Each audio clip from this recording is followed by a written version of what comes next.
Friends ये next example दिया है 4th नंबर का। ये भी एग्जांपल उसी टाइप से सॉल्व करना है। ये जो एग्जांपल दिख रहा है आपको, ये पहले वेरिएबल सेपरेबल फॉर्म से हम सिंप्लीफिकेशन कर लेंगे। वेरिएबल सेपरेट होने के बाद इंटीग्रेशन कर लेंगे। इंटीग्रेशन होने के बाद जनरल सॉल्यूशन निकालेंगे। जनरल सॉल्यूशन में आप अगर आप ये वाली कंडीशन पुट करेंगे तो आपको c की वैल्यू मिल जाएगी और c की वैल्यू जनरल सॉल्यूशन में वापस पुट करने से आपको पर्टिकुलर सॉल्यूशन मिल जाएगा। बराबर ये मेथड ही आपको थोड़ा ध्यान में रखना है कि पर्टिकुलर सॉल्यूशन हम कैसे निकाल सकते। तो अभी देखो यहाँ पे हमको क्या करना है, ये जो इक्वेशन दिया है यहाँ पे हमको पर्टिकुलर सॉल्यूशन निकालना है। तो हम क्या करेंगे कि ये जो इक्वेशन दिया है ये वाली वैल्यू इधर ले लेंगे, यानी साइड चेंज कर देंगे उसकी। तो इक्वेशन इस टाइप से आ जाएगा, ये वाली वैल्यू लिखेंगे हम e raised to the power y into sin of x into dy divided by dx equals to minus e raised to the power y plus 1 into cos of x। अब हम क्या करेंगे, एक स्टेप ऑब्जर्व करते जाएंगे और उसको solve करते जाएंगे, ताकि कैसा है कि हमारा वेरिएबल सेपरेट होने को ना। अब यहाँ पे अगर आप ऑब्जर्व करेंगे तो dx डिवाइड में दिया है, इधर लाएंगे तो मल्टीप्लाई में आ जाएगा। तो हम ऐसे लिखेंगे कि e raised to the power y into sin of x into dy equals to minus e raised to the power y plus 1 into cos of x into dx। अब देखो dy के तरफ y के टर्म्स आने को ना और dx के तरफ x के टर्म्स आने को होना, ऐसे हमको ऑब्जर्व करना है।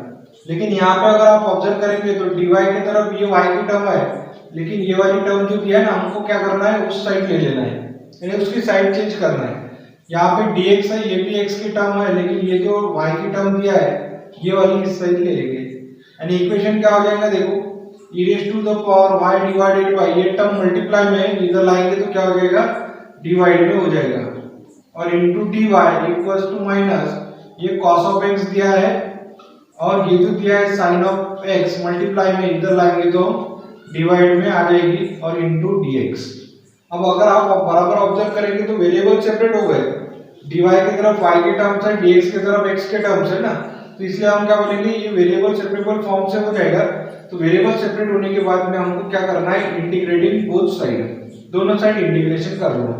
तो integration e raised to the power y divided by e raised to the power y plus 1 into dy equals to minus integration cos of x divided by sin of x into dx। अब हम क्या करेंगे, यहाँ पे थोड़ा observe करेंगे कि हम कौन सा फार्मूला यूज कर सकते हैं। तो अभी तक जो हमने फार्मूला यूज किया ना, वही फार्मूला हमको यहाँ पे बार बार यूज करना है। f dash of x upon f of x into dx equals to log of f of x। देखो ये जो है डिनोमिनेटर का डेरिवेटिव अगर न्यूमरेटर में है तो आंसर लिखेंगे log ऑफ डिनोमिनेटर। अब अगर आप ऑब्जर्व करेंगे तो ये डिनोमिनेटर है, e raised to the power y का derivative e raised to the power y और 1 का डेरिवेटिव 0। तो हम यहाँ पे लिखेंगे log ऑफ डिनोमिनेटर यानी इस टाइप में आ जाएगा log of denominator equals to minus sine का डेरिवेटिव cos है, तो यहाँ पे साइन का डेरिवेटिव cos यूज करेंगे तो log ऑफ क्या हो जाएगा, साइन ऑफ x, और ये log में है ये भी log में है तो कांस्टेंट लिखेंगे log ऑफ c, और ये माइनस वैल्यू इधर ले लो तो कितना हो जाएगा, देखो log of e raised to the power y plus 1 plus log of sin of x equals to log of c। अब देखो log of m plus log of n, यानी फार्मूला हो जाएगा log of m into n, यानी यहाँ पे log का formula use करना है और ये है log of c। log cancel हो जाएगा, तो log कैंसिल होने के बाद e raised to the power y plus 1 into sin of x equals to c। तो ये क्या हो जाएगा, हमारा c में आ गया है तो जनरल सॉल्यूशन हो जाएगा। अब ये जनरल सॉल्यूशन को अगर हमको पर्टिकुलर सॉल्यूशन अगर लाना है तो हम क्या करेंगे कि ये जो कंडीशन दिया है ये कंडीशन वहां पे पुट कर देंगे। तो हम क्या करेंगे, ये वाली इक्वेशन में x की और y की वैल्यू पुट कर देंगे। So therefore when x equals to pi by 6 तो y इक्वल्स टू कितना हो जाएगा 0। तो यहाँ पे पुट कर दो e raised to the power y की वैल्यू कितनी है 0 प्लस 1 साइन ऑफ x की वैल्यू कितनी है पाई बाय 6 है और c, तो यहाँ पे रखेंगे c क्योंकि आपको c की वैल्यू निकालना है। अब यहाँ पे e raise to the power 0, e raise to the power 0 यानी 1, और ये है 1 साइन ऑफ π/6, π/6 यानी 30 डिग्री हो जाएगा, और साइन ऑफ 30 डिग्री यानी कितना होता है 1/2 इक्वल्स टू c, 1 + 1 कितना हो जाएगा 2 × 1/2 इक्वल्स टू c, तो c इक्वल्स टू ये 2 कैंसिल, तो कितना आ जाएगा आंसर 1 आ जाएगा। अब ये जो है 1 आया हुआ आंसर है c की वैल्यू, ये c की वैल्यू यहाँ पे पुट करो तो कितना आंसर मिलेगा, देखो e raise to the power y + 1 into sine of x equals to c की वैल्यू कितनी है 1 है, तो यहाँ पे लिखेंगे 1। अब ये क्या हो जाएगा हमारा पर्टिकुलर सॉल्यूशन हो गया। तो यहाँ पे लिखेंगे हम दिस इज पर्टिकुलर सॉल्यूशन। तो इस टाइप में हम पर्टिकुलर सॉल्यूशन निकालेंगे, ठीक है ना। तो ये जो एग्जांपल है, ये एग्जांपल और फर्स्ट वाला एग्जांपल जो था एकदम सेम टाइप का था, सिर्फ यहाँ पे डेरिवेटिव यानी जो है ये साइड एक थोड़ी चेंज हुई थी, बाकी ये इधर तो सेम ही है।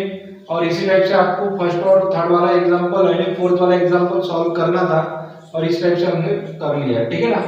तो अभी नेक्स्ट एग्जांपल देखेंगे और 5th नंबर का, ठीक है फ्रेंड्स। ये नेक्स्ट एग्जांपल दिया है 5th नंबर का, ये भी एग्जांपल उसी टाइप से सॉल्व करना है हमको। पहले वेरिएबल सेपरेबल फॉर्म लगाएंगे और बाद में वेरिएबल सेपरेट होने के बाद इंटीग्रेशन यूज करेंगे, और इंटीग्रेशन होने के बाद क्या करेंगे हम उसका जनरल सॉल्यूशन निकालेंगे। और जनरल सॉल्यूशन में जब ये पर्टिकुलर यानी जो वैल्यूज दिया है, ठीक है ना, जो कंडीशन दिया है, ये कंडीशन हमको पुट करना है और पर्टिकुलर सॉल्यूशन निकाल लेना है।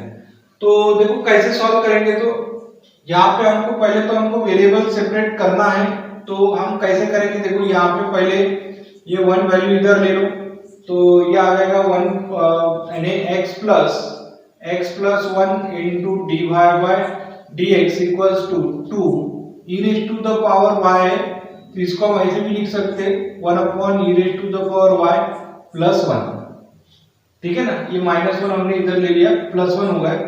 और यहाँ पे पहले एलसीएम निकालेंगे, क्रॉस मल्टीप्लिकेशन कर लेंगे, तो 1 प्लस यानी x + 1 into dy/dx equals to, पहले इसका एलसीएम ले लो, ठीक है ना। एलसीएम आ जाएगा e raise to the power y, cross multiplication करेंगे तो 1 × 2 2, ठीक है, और इसका क्रॉस मल्टीप्लिकेशन करेंगे तो e raise to the power y।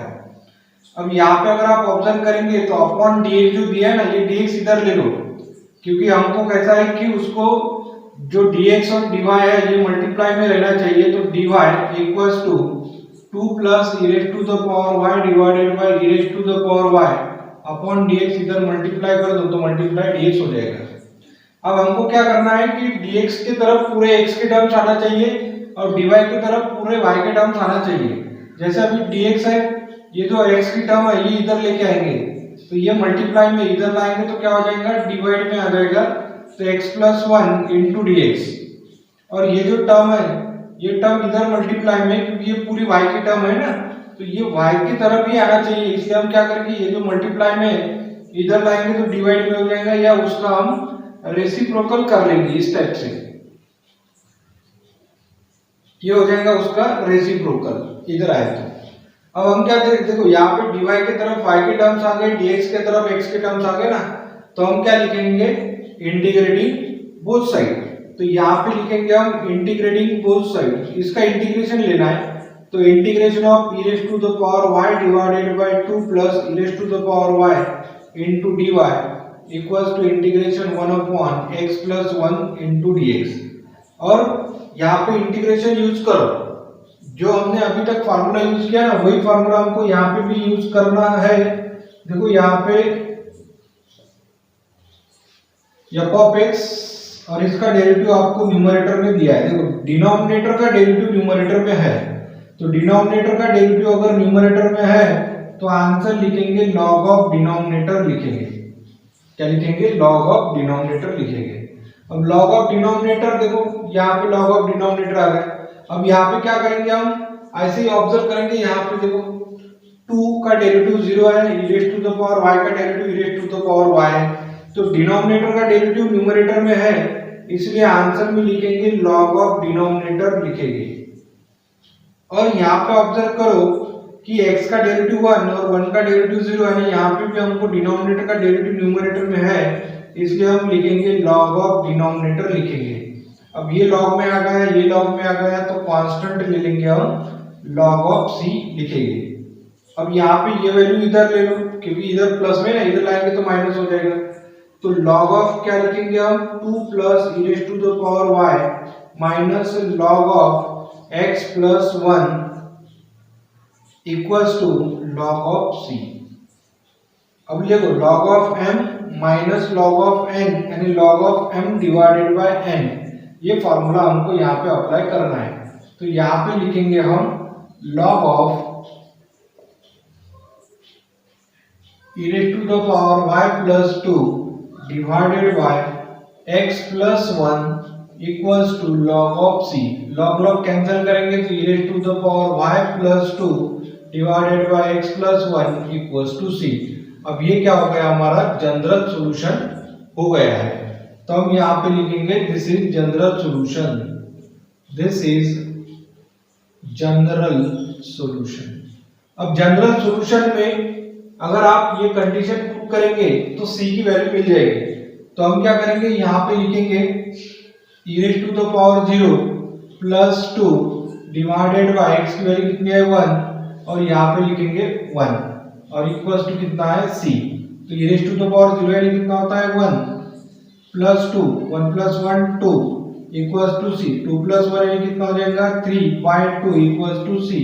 तो c की वैल्यू कितनी आ गई 2 बाय 3 आ गई है। अब ये c की वैल्यू क्या करना है, ये इक्वेशन में पुट करना है। सो देयरफॉर यहाँ पे लिखेंगे e raise to the power y plus 2 divided by x plus 1 equals to c। c यानी क्या है 3 बाय 2 है, तो ये हो जाएगा हमारा पर्टिकुलर सॉल्यूशन। तो हम यहाँ पे लिखेंगे दिस इज पर्टिकुलर